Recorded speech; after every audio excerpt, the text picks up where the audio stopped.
ಸಮ್ಯಕವಾಣಿ ಸುದ್ದಿವಾಹಿನಿಯಿಂದ ತುಕಾರಾಮ್ ಗೌರೆ. ಬೀದರ್ ತಾಲೂಕಿನ ನಾಗೋರ ಗ್ರಾಮ ಪಂಚಾಯಿತಿಯಲ್ಲಿ ಆಗಿರತಕ್ಕಂತಹ ಕೇಂದ್ರ ಸರ್ಕಾರದ ಮಹತ್ವಾಕಾಂಕ್ಷಿ ಯೋಜನೆಯಲ್ಲಿ ಒಂದಾಗಿರ್ತಕ್ಕಂತಹ ರಾಷ್ಟ್ರೀಯ ಮಹಾತ್ಮ ಗಾಂಧಿ ಉದ್ಯೋಗ ಖಾತ್ರಿ ಯೋಜನೆಯಡಿಯಲ್ಲಿ ಸುಮಾರು 4 ಕಾಮಗಾರಿಗಳನ್ನು ಇವರು ಕೈಗೆತ್ತಿಕೊಂಡಿದ್ದಾರೆ.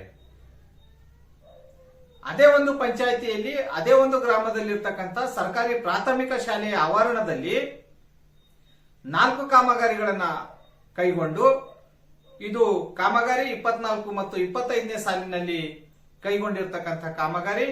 ಒಂದನೆಯದು ಉರ್ದು ಶಾಲೆಯಿಂದ ಕನ್ನಡ ಶಾಲೆಯವರೆಗೆ ಏನು ಸಿಸಿ ಚರಂಡಿ ನಿರ್ಮಾಣ ಕಾಮಗಾರಿ ಅಂತ ಹೇಳಿ 3 ಲಕ್ಷ ರೂಪಾಯಿ ಕಾಮಗಾರಿ ಮಾಡಿ ಇವರು ಬಿಲ್ ಅನ್ನ ಕ್ಲೇಮ್ ಮಾಡಿರ್ತಾರೆ. ಅದೇ ರೀತಿ ಎರಡನೆಯ ಕಾಮಗಾರಿ ಅದೇ ಒಂದು ಶಾಲೆಯ ಆವರಣದಲ್ಲಿ 24 ಮತ್ತು 25ನೇ ಸಾಲಿನ ಒಂದು ಯೋಜನೆಯಲ್ಲಿ ಸರ್ಕಾರಿ ಶಾಲೆಯ ತಡೆಗೋಡೆ ನಿರ್ಮಾಣ ಕಾಮಗಾರಿ ಅಂತ ಹೇಳಿ ಆ ಒಂದು ಕಾಮಗಾರಿ ಹೆಸರಿನ ಮೇಲೆ 3 ಲಕ್ಷ ರೂಪಾಯಿ ಅನುದಾನವನ್ನ ತೆಗೆದಿರುತ್ತಾರೆ. ಅದೇ ರೀತಿ ಮೂರನೇದಾಗಿ ಅದೇ 24 ಮತ್ತು 25ನೇ ಸಾಲಿನಲ್ಲಿ ಅದೇ ಶಾಲೆಯ ಆವರಣದಲ್ಲಿ ಡೆಸ್ಕ್ ಸ್ಲ್ಯಾಬ್ ನಿರ್ಮಾಣ ಅಂತ ಹೇಳಿ ಆ ಒಂದು ಕಾಮಗಾರಿ ಹೆಸರಿನ ಮೇಲೆ ಸುಮಾರು 3 ಲಕ್ಷ ರೂಪಾಯಿ ಅನುದಾನವನ್ನ ತೆಗೆದಿರ್ತಾರೆ. ಮತ್ತೆ ನಾಲ್ಕನೇದಾಗಿ ಅದೇ ಒಂದು ಶಾಲೆಯ ಆವರಣದಲ್ಲಿ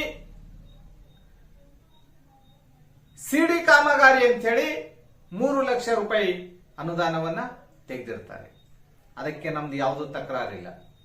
ಆದರೆ ಆ ಶಾಲೆಯ ಆವರಣದಲ್ಲಿ ಸುಮಾರು ವರ್ಷಗಳಿಂದ ಒಂದು ಚರಂಡಿ ಇದೆ.